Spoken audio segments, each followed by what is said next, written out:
Hej, vi er gruppe 2 i SPC, og som vores projekt, der har vi valgt at lave et projekt om indoor tracking, og til det, der har vi valgt at bruge den her fætter. Det er et aksometer med gyroskop på.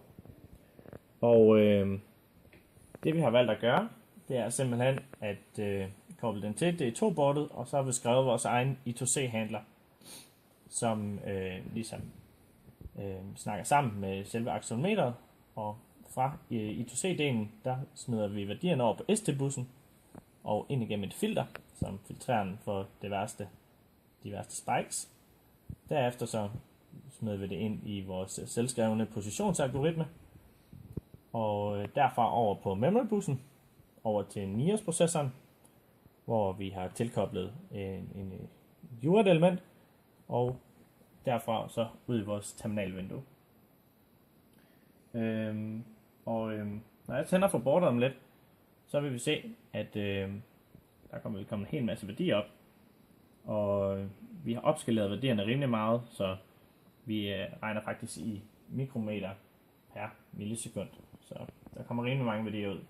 Man kan sige, det der er smart ved det her projekt, det er jo ligesom, at fordi at vi kan parallelisere meget af vores kode, for eksempel i filter- og positionsudregningerne, så kan vi faktisk få en højere samlingsfrekvens på vores accelerometer, end man normalt vil kunne på en mikrocontroller. Ja.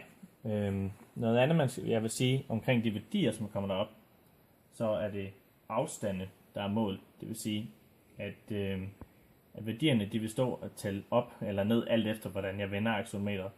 Og det er simpelthen fordi, at gyroskopet faktisk ikke er koblet til lige pt.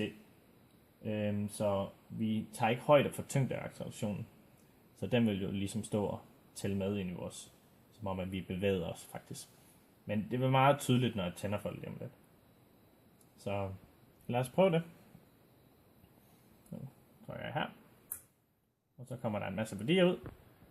Og så prøver jeg lige at pause det med musen her. Det vi kan se, det er, at for eksempel, hvis vi er her, så er den første værdi, det er x-aksen, så har vi y-aksen, og så har vi z-aksen.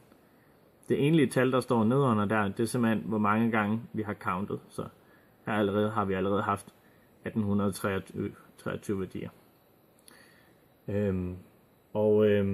Nu vil jeg prøve at slippe musen her, og så vil jeg prøve at dreje accelerometeret, og så vil vi se, at der ligesom sker ændringer. Hvis I kan følge med. Se. Den måde, jeg holder accelerometeret på nu, nu prøver vi lige at dreje den her, der vil x-værdien falde. Og så prøver vi at dreje den modsat, og så vil x-værdien stige. Efter her, nu vil y-værdien falde, og y-værdien vil stige.